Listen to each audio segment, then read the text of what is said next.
agora, mas eu queria que vocês se apresentassem, só conhecer um pouquinho sobre vocês, né? Vocês vão estar participando da turma de batismo agora de fevereiro, então tá bem pertinho.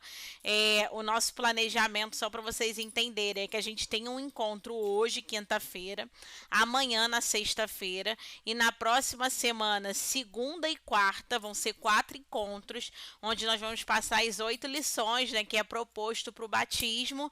E aí, conforme a gente for conversando, depois nós vamos ter uma entrevista individual, tá bom? Para estar entendendo o caso de cada pessoa, tudo mais, para entender se há alguma impossibilidade para o batismo.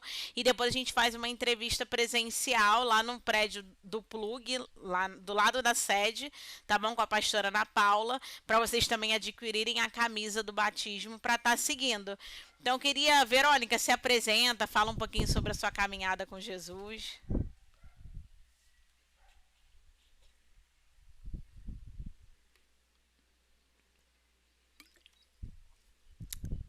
E acho que a Verônica caiu, né?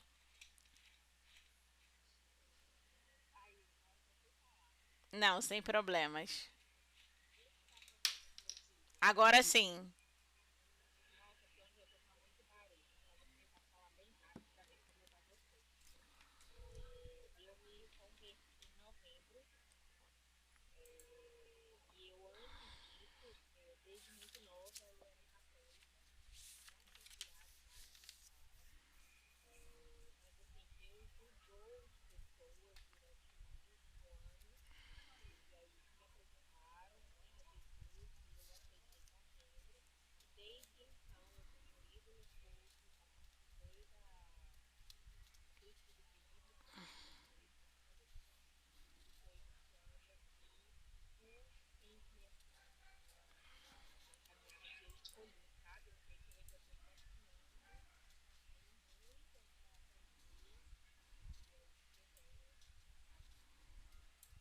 Tá ótimo. Obrigada, tá, Verônica, por compartilhar. Vou seguir aqui na ordem da minha tela. Iago.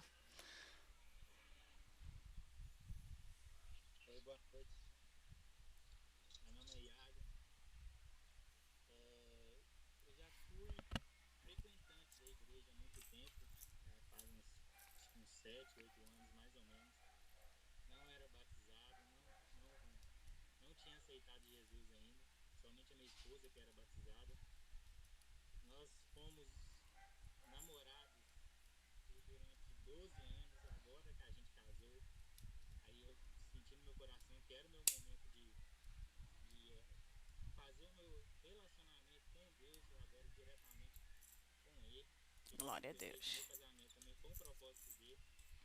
Aí agora eu tô nessa jornada buscando mais o tempo que eu perdi o tempo para buscar com Deus novamente. Amém. Glória a Deus. Fernanda.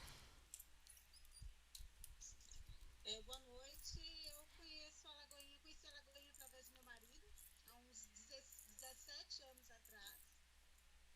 Comecei indo.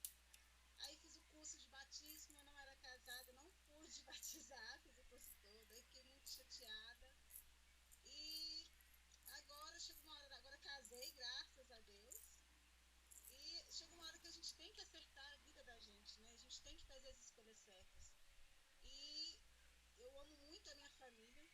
Eu sou muito grata a Deus pela minha família, por tudo que eu tenho. E eu quero cada dia mais estar junto a Ele.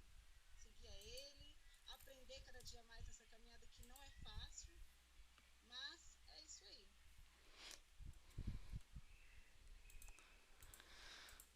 Glória a Deus. Que bom, Fernanda, que mesmo você já ter feito, né, ter retornado agora para se batizar, nós estaremos lá, né? Tá pertinho agora.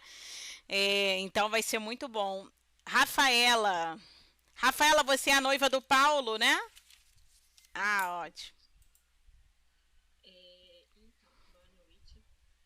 Eu, eu não era de religião nenhuma até os 21 anos. Aí eu fui para católica, fiz primeira comunhão, confirmei batismo. E de lá para cá eu fiquei muito relutante em falar que eu não precisava de batizar, que eu já era batizada lá e que eu não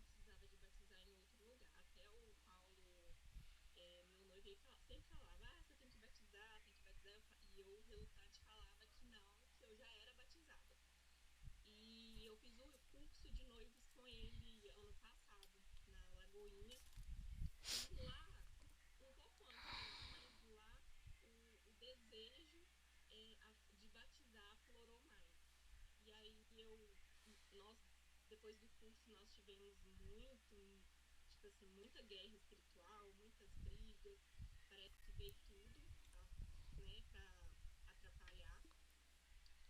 E aí eu tenho acho que uns 2 meses mais ou menos que eu tô caminhando firme, de, com sede mesmo de buscar a Deus, de me reconciliar com Ele, de ter uma intimidade com Ele que eu nunca tive. Que ótimo, Rafael. Eu já tive a oportunidade de conhecer o Paulo, né? Ele participou do último curso. Ele até ficou de voltar agora para participar desse com você. Não sei se teve algum imprevisto. E ele falou muito bem de você, tá? Falou muito bem de você. Ele vai entrar agora, porque ele teve que resolver um negócio na rua, e aí acho que ele chegou agora. Ah, sem problemas. Seja bem-vindo, Everton. Não sei se você está podendo falar.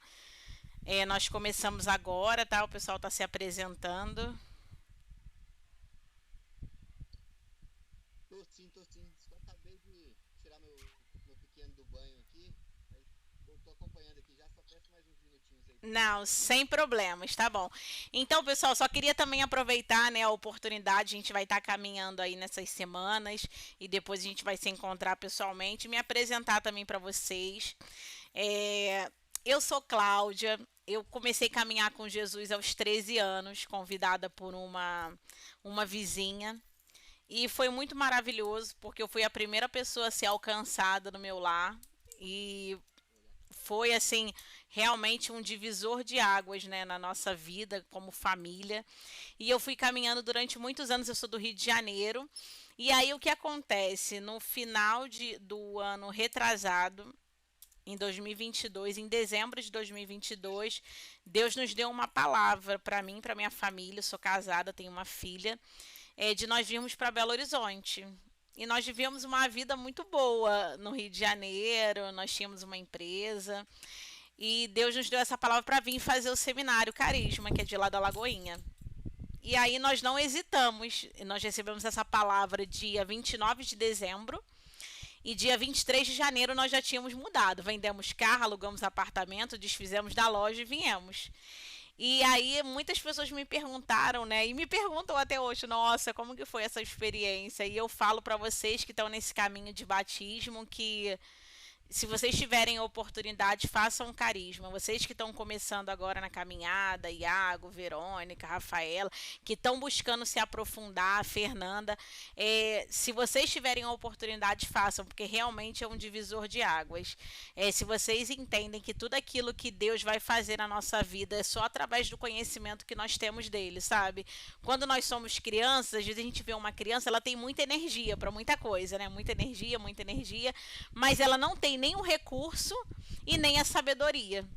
E a mesma coisa somos nós quando somos bebês espirituais. Eu tenho um pai que ele tem tudo disponível para mim, que ele tem o meu futuro já escrito nas mãos dele, ele pode me orientar em tudo, mas eu sou imatura quando eu não conheço esse pai, então eu vou viver muito aquém. E quando eu decido que eu vou crescer em Deus, quando eu decido que eu vou conhecer esse pai, eu passo a ter o recurso e a energia, mas não mais como uma criança imatura, alguém maduro. Então, foi ótimo, a nossa vida mudou, virou de pernas abaixo, de cabeça, olha, foi tudo muito complexo. Você vem para um lugar que você não conhece ninguém, e nós viemos com uma palavra, um carro cheio de roupa, isso. E chegamos aqui, estamos aqui até hoje, e Deus tem feito maravilhas. A minha filha, aos 7 anos, foi batizada com o Espírito Santo. Foi, assim, uma experiência maravilhosa que nós não teríamos. Então, assim, uma das coisas para vocês que estão no caminho de batismo, vocês precisam entender. A Rafaela começou a mencionar aqui, né, que quando ela fez o curso de noivos, passou por muitas lutas, né, por muitas dificuldades, e a gente precisa entender que em todos os momentos Deus está conosco, mas somente quando a gente se permite sair da zona de conforto é que a gente vai viver grandes coisas em Deus. Então isso precisa estar muito claro na nossa mente. E esse momento que vocês vão iniciar de preparação para o batismo, gente, isso aqui que a gente está olhando é nada, mas existe um mundo espiritual se movendo. Os anjos de Deus ao nosso favor, mas também os demônios contra nós, porque o diabo ele não quer que a gente rompa espiritualmente, o diabo não quer que a gente se aprofunde e conheça o Deus, o nosso Criador, porque quando a gente conhece, a gente sai dessa inércia do bebê espiritual e passa a ser o filho ruiós, porque a Bíblia, quando ela usa o termo filho, ela tem dois termos, tecnon e ruiós. O filho tecnon é aquele filho que ele só é filho porque ele nasceu, é o bebê. E o ruiós é o filho maduro. E o que Deus espera de nós na nossa caminhada cristã? É que a gente seja filho maduro verdadeiramente, para que ele possa ter relacionamento com o outro. Gente, é lindo a gente chegar na igreja e ser a gente chegar na igreja e ser um profeta ser usado e falar sobre a nossa vida, nos dar uma palavra. Isso é lindo, não é? Mas nós precisamos ter uma realidade que além dessa questão de Deus usar o profeta, Deus ele quer nos usar. Deus ele quer falar conosco, ele quer que o nosso espírito esteja conectado com o espírito dele. E através do Espírito Santo, eu não precisar de profeta para o profeta me dizer, vai para a esquerda ou vai para a direita, atravessa a rua ou fique aqui. Deus ele espera de nós esse amadurecimento e vocês estão nesse caminho. Como a Fernanda comentou, como o Iago comentou, como cada um de vocês aqui comentaram, vocês foram convencidos pelo Espírito Santo de que é o momento de batismo, é o momento da gente começar a amadurecer em Deus, e isso é maravilhoso, mas nós também precisamos ter uma consciência que a busca vem de nós para com Deus. Deus ele está no mesmo lugar. Fomos nós que ficamos afastados, fomos nós que ficamos vivendo a nossa vida longe de Deus. E hoje Deus está no mesmo lugar de braços abertos. E o nosso passo é que vai determinar essa maturidade, esse conhecimento de Deus. Então, eu vou... Everton, eu não sei se você pode já falar, para você se apresentar um pouquinho. Se não puder também não tem problema, tá? Bom, já posso sim. Só um minutinho, já vou ligar a câmera aqui.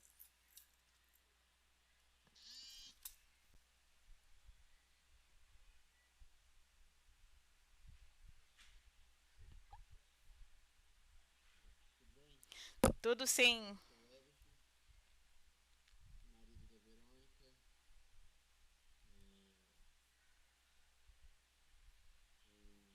Até então frequentava a igreja católica, fui muitos anos da igreja católica, batizado, crismado, fui catequista de crisma, participei de várias coisas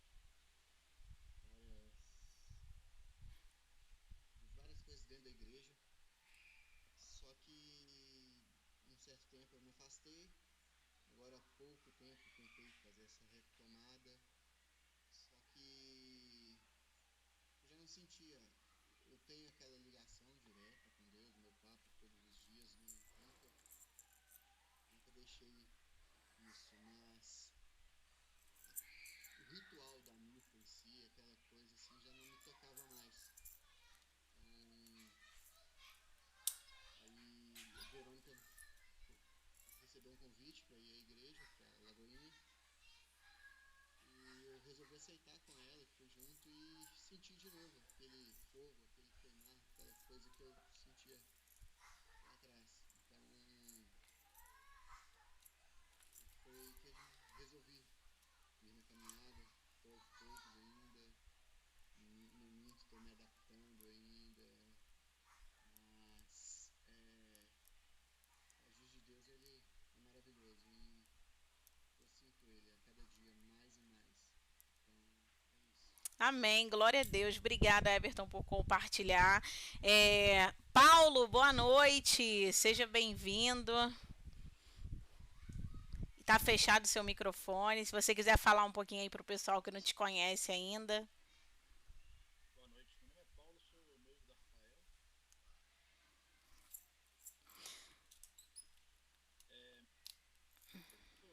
Sou desencartado assim já na igreja evangélica. Sou de besta.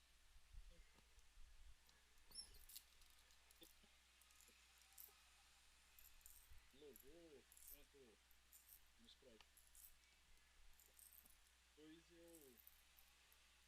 eu migrei para a igreja evangélica. Eu já conheço a Batista bem assim.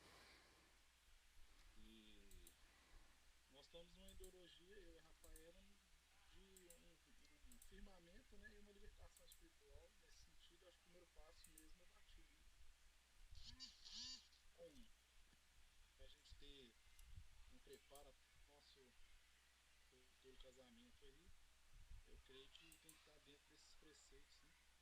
Nesse sentido, nós decidimos, a gente teve a oportunidade em dezembro de realizar o curso de forma até mais, né, fazer o batismo rápido lá e tudo, só que nós, em conjunto, preferimos aguardar o curso para a gente ter um casamento melhor, né, Cláudia? Sim. E mesmo assim eu tendo um conhecimento, ela assim, tem em algumas coisas, mas ela está trabalhando com uma parte da Bíblia, né, questão mais teológica, às vezes ela tem alguma dúvida ou outra, eu sou mais um pouco esclarecido, mas em conjunto a gente está andando juntos, sabe? Então é por aí, a gente criou essa meta e eu acho que nós precisamos dessa mudança espiritual para a gente chegar ao casamento.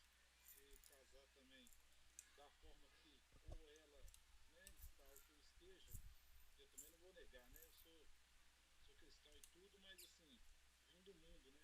Então assim, eu tenho os vícios do mundo. Não estou falando de vício de droga, né? Assim, gosto de beber, né? Aquela coisa toda. Então isso é um processo de libertação mesmo.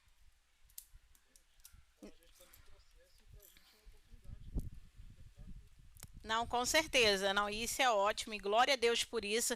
Gente, esse é o lugar certo, tá? Às vezes a gente olha, e isso nós temos que ter essa percepção, ainda mais nessa caminhada, né, cristã, porque senão a gente acaba se autoacusando e permitindo que o diabo nos acuse. Todos nós aqui, incluindo eu, tá? Principalmente. Nós temos alguma área de mudança que nós precisamos mudar. E é até que Jesus venha, isso vai acontecer conosco, porque a nossa natureza ela é uma natureza caída. Nós fomos separados por Deus, nós fomos separados de Deus por conta do pecado. E isso que o Paulo falou é excelente. O que acontece? Todo vício na nossa vida, assim como ele foi adquirido ao longo prazo, né? Ninguém fica viciado de bebida porque bebeu uma taça. A pessoa bebe, bebe, bebe, fica viciada. A pessoa rouba, rouba, rouba, fica viciada.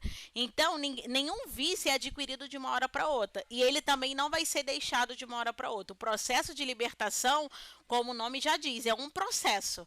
É você descendo um degrau de cada vez, diminuindo cada vez mais. Eu sou extremamente sanguínea. Então, eu sou extremamente nervosa. Gente, sanguínea e colérica é o barraqueiro por natureza. Sou eu sou essa pessoa. Mas no dia que eu conheci Jesus, eu entendi. Eu não posso ser essa pessoa. Então, de vez em quando, eu preciso respirar e contar até 150. Porque senão eu quero meter a voadora. E meu marido até fala, por isso que tem 1,50 m, porque Deus não daria 1,70 m, né? Porque não dá. Então é uma verdade, nós precisamos entender isso, que aqui nós vamos estar discutindo sobre alguns temas. E ninguém aqui é melhor do que ninguém, tá, gente? Nós vamos ter dúvidas, nós estamos aqui para poder trabalhar juntos. E essa troca que é bacana, da gente entender, caramba, o Paulo tem essa questão para mudar, mas eu tenho essa. A Cláudia tem essa questão, mas o Iago tem outra, mas a Fernanda tem outra. E cada um vai ter uma área de mudança, gente. E essa é uma realidade. E qual é a questão mais importante? É a gente não permitir que o adversário das nossas almas fique nos acusando. Porque o primeiro passo nós já demos. Nós aceitamos e rendemos a nossa vida a Jesus. E entendemos que Ele é dono da nossa vida. E entendemos que é somente nele, através dele e por ele, que nós vamos conseguir vencer. Gente, porque eu falo, olha só, eu tenho duas irmãs. Uma é cristã e a outra não é. E essa irmã nossa que não é cristã, ela vive metendo malho na gente. E falando assim, que vocês são assim, que vocês são... Aquela coisa, né, de quando o ímpio gosta de julgar o crente. E aí eu uma vez falei pra ela que ela ficou em choque. Aí nunca mais ela falou isso pra gente. Eu falei assim, Loura, deixa eu te falar uma coisa. Sabe por que nós vamos pra igreja? Porque nós somos terríveis. Tirou Jesus da gente, não tem nada que presta. Minha irmã, você é a única boa da família. Porque você não vai para a igreja e você consegue ser superior a nós. Eu não posso, porque eu fico pensando que eu não seria mais réu primária se eu não caminhasse com Jesus. Que eu já teria feito alguma merda, porque eu sou nervosa demais. Eu tenho muitos problemas, eu tenho pensamentos que só Jesus na causa. E ela ficou chocada. Eu falei, não, porque na igreja só tem gente ruim. Mas é um monte de gente ruim que se convenceu de que, gente, eu sou muito ruim para caminhar sozinho. Então eu vou buscar alguém bom. E esse alguém bom vai tentar me santificar, que é Jesus. E glória a Deus por isso, porque realmente, gente, não há nada em nós que preste. Tira Jesus de nós e não tem nada. Todo mundo aqui, no momento que está longe de Jesus, vai pensar em matar, vai pensar em roubar, vai pensar em estrupar, vai pensar em levar vantagem, vai pensar em tudo. Mas quando nós estamos em Deus, o caráter imutável e lindo de Deus nos faz ser convencidos e a gente olhar e falar: nossa, eu tô suja, mas eu não quero estar suja. Porque diante desse Deus não tem sujeira que consiga me colocar de pé. Amém, irmãos? Então, vamos começar essa noite com isso, entendendo que não existe acusação, tá bom? Everton, não existe acusação por que você fez. Rafaela, Fernanda, Iago, não existe. Não há condenação para aquilo que vocês fizeram. As coisas já se passaram, já foi lançada no mar do esquecimento. É daqui para frente. Agora, a decisão que você toma a partir de hoje, 18 de janeiro de 2024, é que vai determinar se verdadeiramente você vai caminhar com Jesus ou se você vai continuar caminhando em bel prazer, fazendo aquilo que a sua carne quer. Porque a nossa carne, gente, só quer aquilo que é lícito, é mal ou engorda. Presta atenção, né? Que a nossa carne, ela não quer ler Bíblia, ela não quer orar, ela não quer jejuar, ela não quer comer salada. Não quer. A nossa carne só quer aquilo que é ruim, e aquilo que nos engorda e aquilo que nos afasta de Deus. E quando a gente se recorda disso e lembra disso, nós vamos poder viver a plenitude, que é em Deus. E aí, para vocês que estão chegando agora, hoje a gente vai falar um pouco sobre fé. E eu vou compartilhar aqui um material com vocês, mas antes disso, vocês precisam entender isso, que quando a gente começa a caminhar com Jesus, muitas pessoas querem, mas por que isso, por que aquilo? Vocês não precisam ter resposta para tudo, tá, gente? Vocês precisam ter isso na mente. Vocês não precisam ter resposta para tudo. Mas vocês precisam ter uma convicção, que essa convicção não pode ser mexida. Que é quem vocês são em Deus. A nossa identidade não pode ser mexida. Então, isso é muito claro. Deixa eu compartilhar aqui o material. Quem quiser falar, só interrompendo, tá bom, pessoal? E falando. Deixa eu... Nós vamos estar usando partes dessa apostila aqui, tá bom? Depois eu até mando para vocês lá no grupo do curso Start, que é da Lagoinha Global. Tá vendo? São separadas em 8 aulas. A primeira aula nós vamos falar um pouco sobre fé, depois salvação, a Trindade, os atributos de Deus, criação, queda, redenção e restauração. Vamos falar um pouco de panorama bíblico, e dentro desse panorama bíblico eu vou incluir alguns temas aqui que são importantes, né, para vocês entenderem. E no final a gente vai ter uma aula exclusiva sobre batismo, tá bom? E aí a gente chega aqui na parte dos boas-vindas. Sejam bem-vindos, é uma honra ter vocês aqui conosco. Nós, como Lagoinha Global, agradecemos o tempo que você está dedicando a este material. O objetivo deste material é navegar contigo nas principais características, atributos e práticas para o início da sua caminhada cristã. Esperamos que você faça bom proveito desse conteúdo e que ele seja útil no seu dia a dia. Nessa primeira aula, nós vamos falar sobre fé. Antes da gente começar, eu queria saber quem gostaria de responder, não precisa ser todo mundo, mas se todo mundo quiser falar, um de cada vez, glória a Deus. O que para vocês é fé? Calma, gente, um de cada vez, tá muita poluição. Calma, calma, um de cada vez. Olha, vou fazer assim, vou apontar, vai ter que falar, hein? Vamos lá, então. É você, Iago, pode falar. O que você acha que é fé?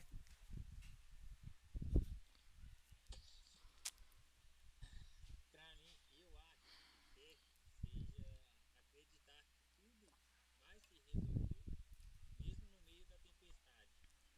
Você tem um problema familiar muito grande, igual a gente da minha família tem por parte de mãe, mas mesmo todo mundo falando que não vai dar certo, né, isso não vai resolver, eu tenho convicção que vai dar certo, Deus vai preparar, eu tenho fé nisso. Amém. Quem mais quer falar? Rafaela, tá aqui a primeira para mim. Fala comigo, Rafaela. Fé pra mim é você crer naquilo que você não vê. Amém. Fernanda, fala comigo, Fernanda. Fé para mim é você crer, você acreditar que as coisas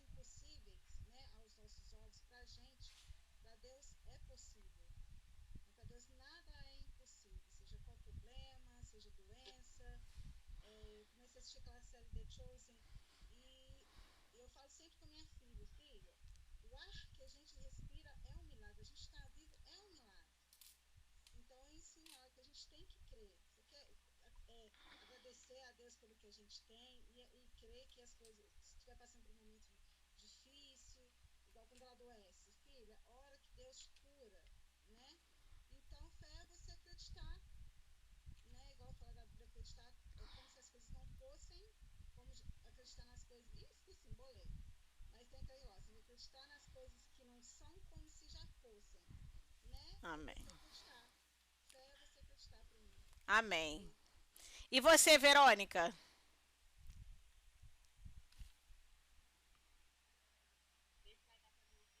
Sim.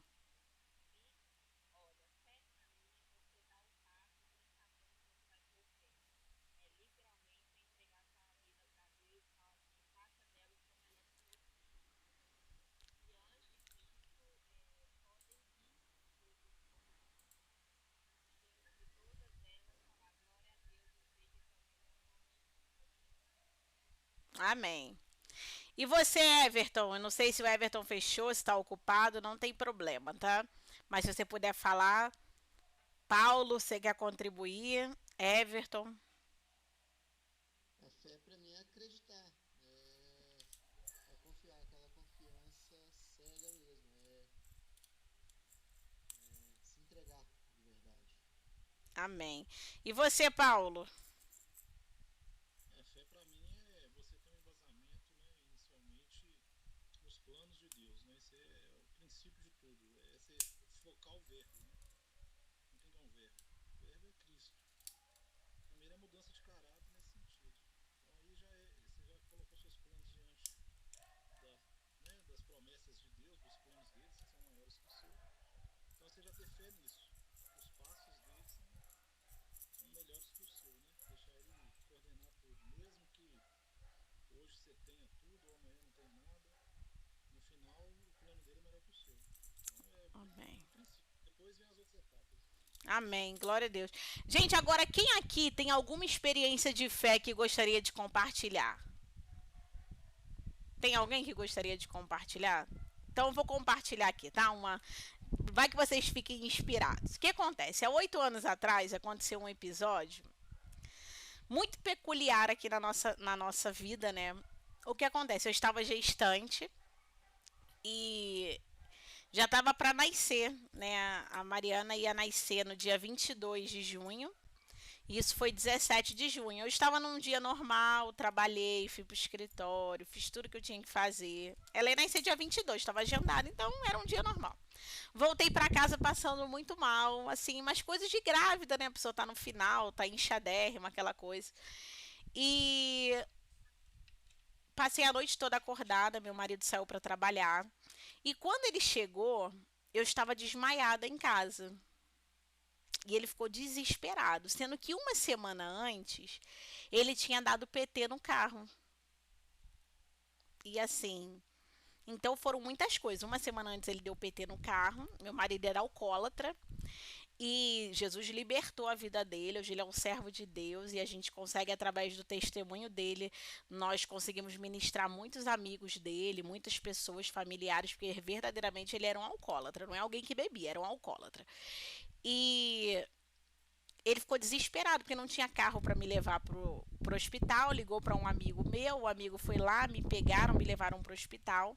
Quando eu cheguei no hospital, eu tive uma parada cardíaca. E essa parada cardíaca levou 22 minutos para eu retornar.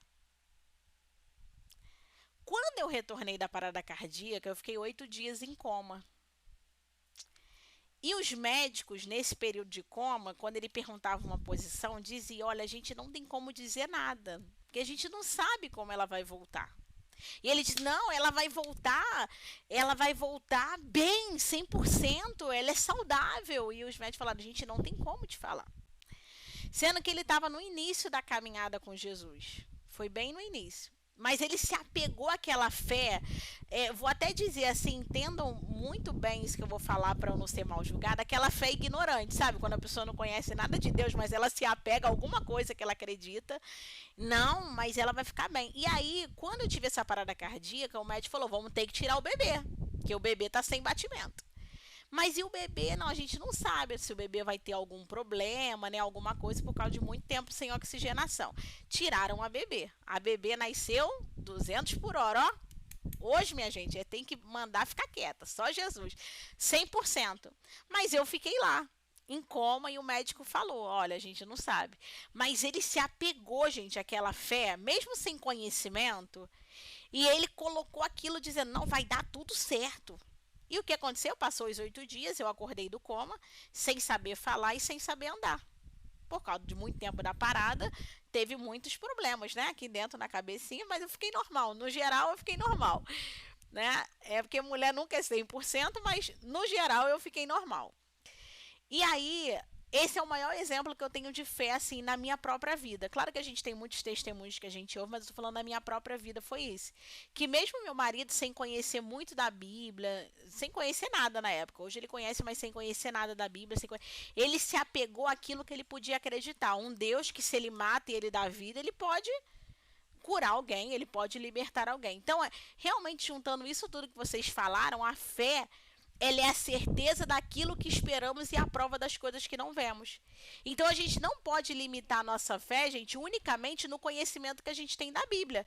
Claro que é lindo a gente conhecer a Bíblia, a gente ter referência, a gente, na hora de querer uma palavra, você saber abrir ali e ler, isso é ótimo.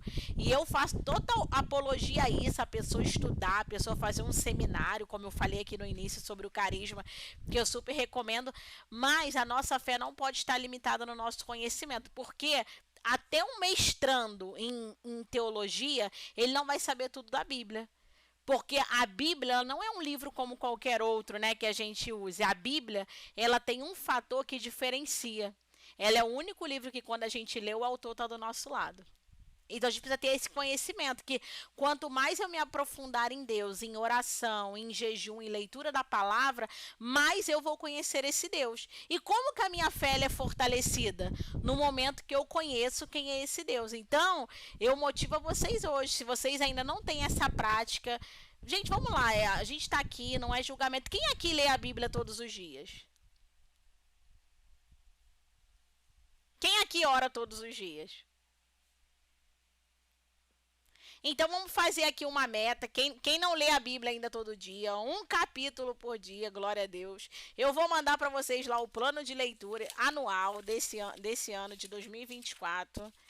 Para quem quiser seguir, que você consegue ler a Bíblia toda em um ano, tranquilo. Mas eu vou mandar para vocês, que eu acho isso uma boa, até para incentivar quem ainda não tem esse hábito.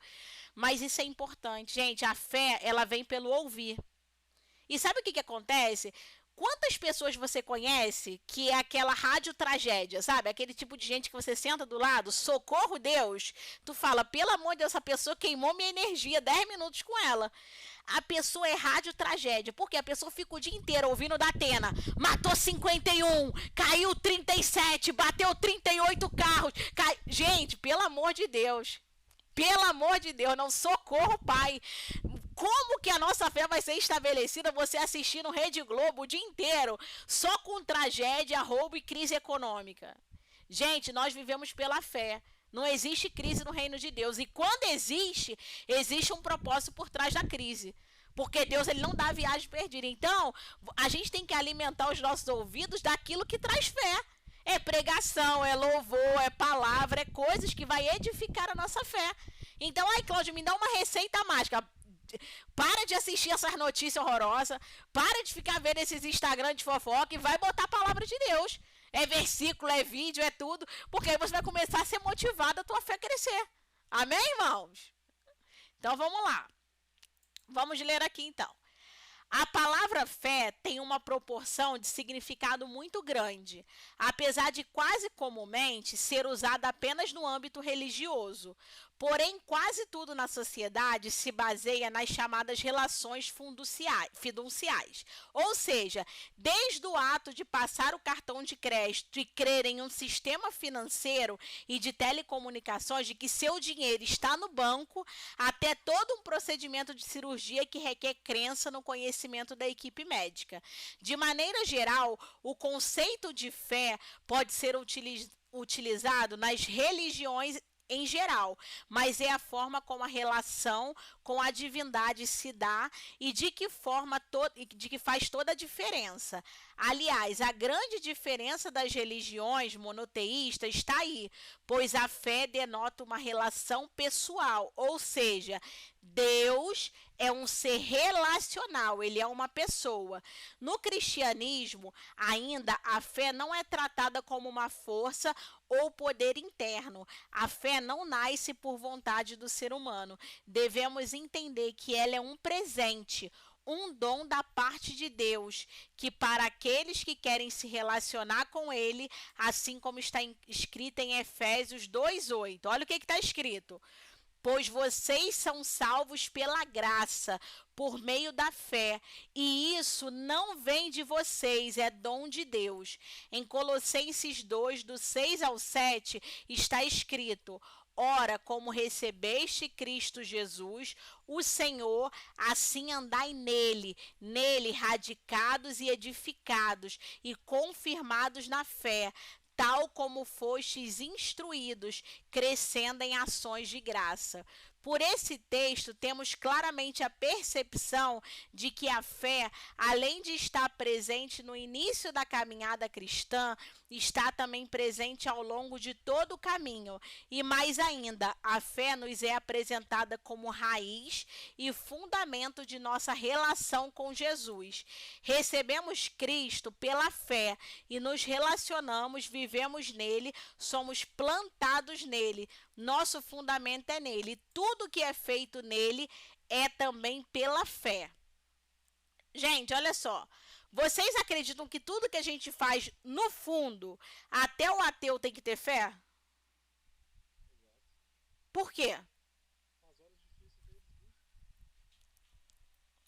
Gente, olha só, você está com um cartão de débito na mão. Quem te garante que teu dinheiro está no banco?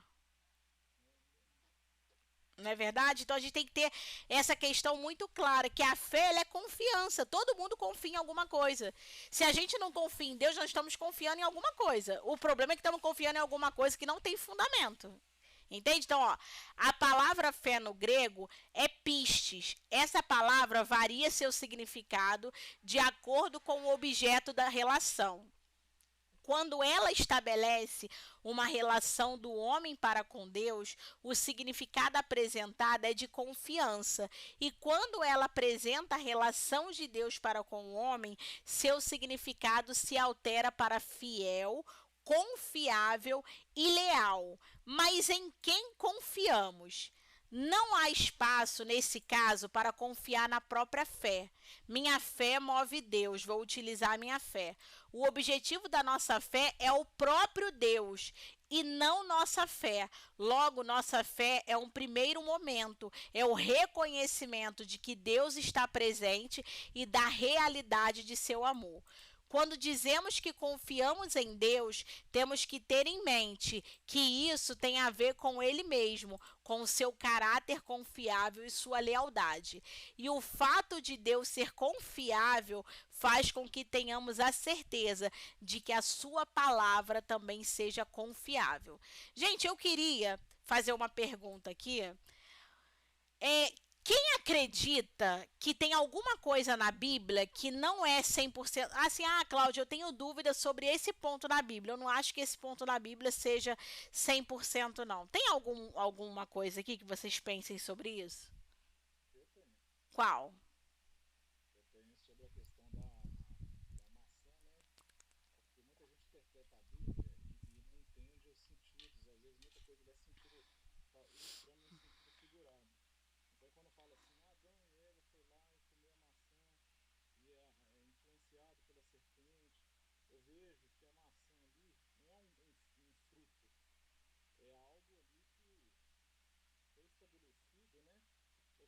pecado, foi algo estabelecido por Deus e pela influência, né, de Satanás, aquilo trouxe a levar o ser humano, né, no caso deles, a pecar contra um mandamento que foi estabelecido, um mandamento simples, mas eles não tiveram a capacidade de, né, como nós também, que pecamos diariamente, e não tiveram a capacidade de lidar com aquilo ali, né, seguir um preceito. Então eu vejo que está muito ligado a isso. Um exemplo que eu vou dar assim, é igual quando Jesus fala muitas vezes em parábolas, ou às vezes ele está ilustrando algo, porque naquela época as pessoas tinham outro entendimento, a cultura era diferente, e também como muitas vezes ele agia de uma forma assim, ele não gostava de ser muito visto, né? Ele não veio inicialmente aquela coisa assim, que eu sou Jesus e eu faço e aconteça. Ele foi levando gradativamente. Então, pela ignorância daquela época, pelas leis do Velho Testamento, então muitas coisas ele conversava, falava ali, para a pessoa ter a capacidade de entendimento, de interpretar o que ele está falando, né? Forçar a pessoa a pensar, não, realmente, deixa eu raciocinar aqui, não, isso aqui leva aquilo, porque senão seria muito fácil ele ficar falando de uma forma simples e objetiva e a pessoa não tem uma mudança de caráter, não tem uma mudança de vida. Para finalizar a passagem do rico, né? Ele pergunta a Jesus, o que eu faço? Eu faço tudo, sigo os mandamentos estabelecidos por Moisés, mas o que eu faço realmente para conquistar o reino dos céus? E Jesus fala, vende tudo que você tem e me segue ali. Eu vejo que Jesus estava não é testando ele, mas vendo o caráter dele. Onde está o coração dele? Está no dinheiro? Entende? Talvez sim, ele poderia vender tudo, né? Como Jó perdeu tudo, né? E Deus restituiu, mas aí vem a fé também, né? Ele poderia ter usado a fé ali e falado assim, não, cara, deixa eu seguir o que ele está falando, mas eu não creio que Jesus também falou para ele assim, não, é para você acabar com tudo e pronto, acabou. Eu creio que Jesus queria ver onde estava o coração dele. É tipo, amigo, pensa aí, raciocina aí. Seu coração tem que estar no dinheiro ou tem que estar em Deus? Porque não é proibido você ter dinheiro. Deus não proíbe disso. Você conquistar bem, que você, né? Pelo contrário, ele é o Deus do ouro, da prata. Só que o coração da pessoa está onde? Às vezes o coração dela está no dinheiro ou está em Deus. Então, assim, é só para ilustrar que eu penso que muitas coisas na Bíblia, e as pessoas eu vejo que têm dificuldade nisso, eu vejo muito mais até da parte dos alguns evangélicos, foi muito da parte dos pentecostais, assim. Às vezes uma pessoa mais antiga, né, mais arcaica e tal, eles têm uma dificuldade, acho, de ilustrar e realmente ver, sabe? Você pegar a Bíblia e ler ela, não no sentido de ler e falar, mas pensar, raciocinar. Tem que ter essa inteligência. A inteligência veio para isso, Sim. escola.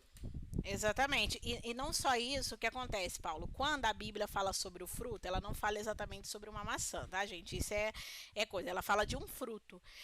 Pra gente não é interessante aquilo que o Paulo tá falando, é real. Saber se é um fruto, o que é ou deixa de ser. O que a gente sabe é que Deus estabeleceu um limite e esse limite foi quebrado por Adão e Eva. É a mesma coisa quando as pessoas falam assim, nossa, ser crente é chato, porque a gente não pode xingar, não pode beber, não pode fornicar. Gente, todas essas coisas que eu falei aqui, isso é bom para nós? Não. Deus ele estabeleceu um limite para ser algo saudável para nós. Então nós precisamos entender isso. Mas uma das coisas que até o Paulo comentou que é real, muitos pentecostais quando vão fazer pregações pegam textos isolados e querem fazer aplicação para favorecer quem está ouvindo. Por isso que é importante que quando você está ouvindo a palavra de Deus, você pegue a Bíblia e analise o contexto por trás daquilo. Porque às vezes está assim, vai lá e mate. Aí você pega esse versículo, opa, tô liberado para matar. E você pega todo um contexto que não tem nada a ver com aquilo, vai lá e mate. Né? Dando um exemplo aqui esdrúxulo, mas para você entender. E nós precisamos ter essa clareza de que a Bíblia se auto-interpreta. Eu não preciso de nada, eu não preciso de visão, não preciso de anjo descendo do céu, eu não preciso de livro para poder interpretar a Bíblia. A Bíblia, ela própria responde à Bíblia. E nós precisamos entender que nada na Bíblia, gente, é mentiroso. Não existe nada lá, Cláudio, mas foi homem que escreveu, com certeza. Mas todos inspirados por Deus. E Deus, ele não perde o controle. Então não existe nada. Até quando eu levantei isso daqui, é porque algumas pessoas falam assim, Cláudio, eu acredito na Bíblia. Mas eu não acredito na parte do dízimo e da oferta. Tá errado. Se tá ali é porque existe. Ah, Cláudia, eu acredito na Bíblia. Mas eu não acredito na parte de congregar. Tá errado, porque lá tá dizendo que a gente tem que viver em união, em irmandade. Então, a gente precisa entender que a Bíblia ela é 100% verdadeira. E se a gente tem fé, nós precisamos ter fé nisso. E como que essa fé é crescida? No momento que eu vou lendo. Gente, quem nunca pegou a Bíblia, leu um texto, aí você lê o texto ali, beleza. Aí um dia você está muito chateado, passou por um dia muito difícil, aí você pega a Bíblia, lê aquele mesmo texto que você leu 1000 vezes, aí você fala, uau, Deus está falando comigo aqui nesse texto. Quem nunca, gente?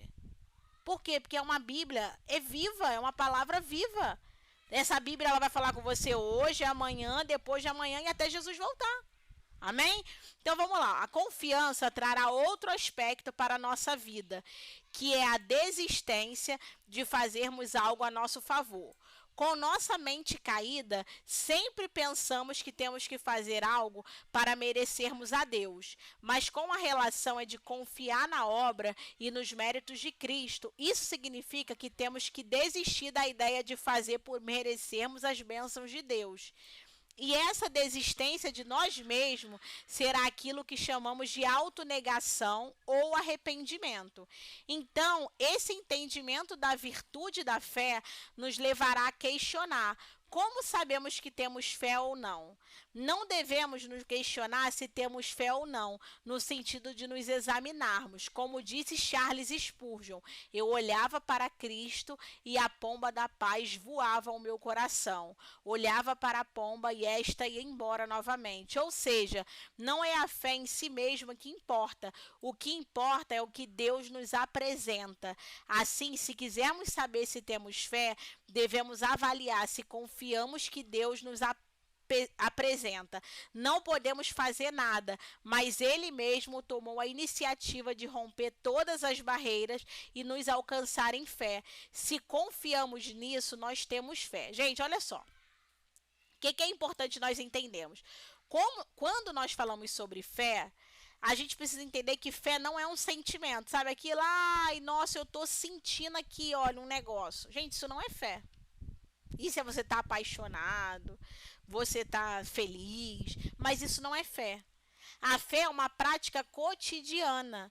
Nós precisamos entender isso, porque nem todo dia, gente, a gente acorda com vontade de orar. Nem todo dia eu acordo com vontade de ler a Bíblia, não é verdade? Você acorda todo dia com vontade, ai gente, olha, hoje eu vou fazer um jejum de 24 horas, vou ler 35 capítulos e tirar 4 horas de oração. Não, ninguém acorda com essa vontade, gente, porque a nossa carne ela é caída. Mas como que a gente estabelece a nossa fé? Mesmo o dia que eu não quiser fazer, eu faço. Eu exerço as práticas espirituais, porque eu tenho fé de que essas práticas estão fortalecendo o meu espírito. Amém? Vamos lá. Fé é conhecer. Estabelecer essa relação de confiança só é possível quando há em nós o mínimo de conhecimento a respeito de Deus. Na teologia, Deus é chamado de o totalmente outro. Isso significa que é impossível conhecer e alcançar Deus sem que Ele mesmo tome a iniciativa de se revelar a nós. Além disso, junte nossa indisposição de buscá-lo, conforme Romanos 3,11. Não há quem entenda, não há quem busque a Deus. Nosso estado diante de Deus é de morte, conforme Efésios 2:1. Vocês estavam mortos em suas transgressões e pecados. Para permitir que o homem o perceba, é necessária a intervenção do próprio Deus agindo em plena liberdade e decidindo soberanamente. Entregue as suas próprias forças, o homem poderá, no máximo, segundo o grau das suas faculdades naturais, de seu entendimento e de sua intuição, reconhecer a existência de um ser supremo, absoluto e de uma potência superior, de uma entidade que domina toda a realidade. Isso, no entanto, não tem nenhuma relação com o próprio Deus. Ele é fruto das intuição e das possibilidades e limites do pensamento e esforço do homem, que pode com certeza imaginar um ser supremo sem que, apesar disso, tenha encontrado Deus. O risco que acharmos que somos nós quem buscamos a Deus é que criamos um Deus à nossa imagem e chamá-lo de Jesus. A linha divisória entre o verdadeiro Deus e o falso Deus estabelece claramente a partir do problema do conhecimento para Abraão, cuja família era fabricante de ídolos. Só foi possível conhecer o Deus vivo a partir do momento que Deus decidiu se revelar a ele. Esse processo de revelação de Deus é chamado na teologia de iluminação. É em Cristo que temos essa iluminação e Jesus é quem nos revela o Pai. Para conhecer Deus, além dele se revelar, precisamos também estar habilitados para isso. É impossível para o ser humano se aproximar de Deus sem que ele providencie o meio para isso. Assim, Jesus, além de nos revelar o Pai, é também o meio, o caminho, a habilitação para nos relacionarmos com ele. Jesus é quem nos introduz na relação que ele tem com o Pai. Conhecimento cristão significa viver na verdade de Jesus Cristo. É nele que temos a vida, o movimento e o ser, a fim de que possamos ser nele, por ele, para ele. Pois dele, por ele, para ele são todas as coisas. A ele seja a glória para sempre. Amém. Esse conhecimento coincide, pois absolutamente com o que denominamos a confiança em Deus e a sua palavra. Então, fé é confessar. Gente, olha só. É importante você entender uma coisa. Que até quando Deus, ele se revelou para nós, o primeiro passo foi de Deus, não é nosso. Então, sabe quando a gente começa a ficar firme, caminhar, crescer em Deus, e a gente vê um monte de crente metido a besta, porque ele começa a achar que é mérito dele. Nossa, eu estou vivendo em santidade porque é mérito meu. Nós acabamos de ler aqui, com embasamento de texto bíblico, que nada do que a gente faz e nada do que vai nos alcançar é mérito nosso. Deus, ele primeiro se revelou a nós. Muitas pessoas aqui no início, quando se apresentaram, uma das coisas que foi falado foi o quê? Nossa, eu fui convencido. Eu comecei a sentir interesse. Gente, esse interesse é do nada? Do nada a gente vai querer fazer alguma coisa boa? Do nada? Não, ninguém. Gente, até o ímpio, quando ele vai fazer uma boa ação num centro social, num orfanato, não é dele mesmo. Só que ele ainda não identificou a raiz da bondade dele, que é Deus. Nós não temos raiz de bondade por nós mesmos. Ai, olha, igual esses dias uma amiga falou pra mim, nossa, mas o fulano é tão bonzinho, tadinho. Será que ele vai pro céu? Eu falei, vai não, sem Jesus ele não vai. Ele é tão bonzinho, vai chegar no inferno, o diabo vai falar, chegou meu secretário, confiável, senta aqui do meu lado. Por quê? Realmente o cara é bom, é honesto, é íntegro, é bom trabalhador, mas ele não tem Jesus e ele não confessou. E sem confessar, nós não vamos morar no céu, gente. A fé é confessar. E nós precisamos ter isso muito claro, ó, como diz ali o texto. Conhecer o Deus que se revelou a nós e confiar nele são os primeiros passos da fé. No entanto, a fé, enquanto virtude, tem uma característica essencial. Ela é operosa. O fato de a fé ser operosa significa que ela é visível externamente. Um texto que nos traz uma ideia bastante apropriada é Romanos 10:9. Se com a tua boca confessares Jesus como Senhor e em teu coração credes que Deus o ressuscitou dentre os mortos, serás salvos, porque com o coração se crê para a justiça e com a boca se confessa a respeito da salvação. Quando Paulo diz que a fé é operosa, em primeiro lugar ele está dizendo que há uma necessidade de fazer algo comprometedor com relação à fé. A fé produz efeitos, ações em nossa vida. Em primeiro momento, a fé é a abertura para Deus e quanto mais ela se torna presente, produz um impacto em nossa vida. E é aqui que entra a confissão de fé. Confessar é se comprometer publicamente. Há necessidade do ato público que autentique e efetive a fé. O ato de falar, confessar, traz um impacto interno, traz comprometimento e assimilação. Gente, então vamos lá. Todo mundo aqui que está aqui já confessou Jesus? Já confessou Jesus? Então nós vamos confessar Jesus aqui junto mais uma vez, tá bom? Eu queria que todo mundo, se quem puder, abrir o microfone, tá, gente? Quem não puder, eu sei que tem muita gente que ainda tá em transe, ainda tá, mas eu queria repetir uma oração. Queria que todo mundo repetisse essa oração de confissão, né? Vamos lá. Senhor Jesus, eu reconheço que o Senhor é o dono de tudo. Que o Senhor é o dono da minha vida. E eu te confesso como meu único e suficiente Salvador. Em nome de Jesus, amém. Amém. Gente, olha só, resumindo então sobre a aula de hoje. Resumindo sobre a aula de hoje. Nós sabemos que a fé, ela é a confissão, que sem Jesus nós não conseguimos alcançar essa confissão. Alguém entendeu algo diferente? Alguém quer fazer um resumo sobre o que aprendeu hoje? Coisa rápida para a gente finalizar a aula de hoje. Amanhã nós estaremos aqui de novo.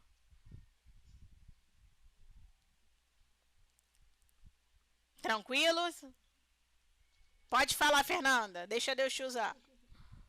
Então, fé é crer, é confiar, é confessar que nós temos um único Deus e Ele é o nosso Senhor, Ele é o nosso Salvador, Ele é o dono das nossas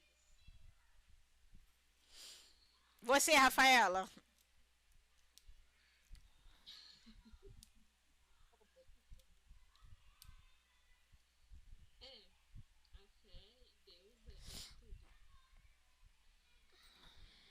Amém. O Everton quer comentar? Seu microfone está aberto.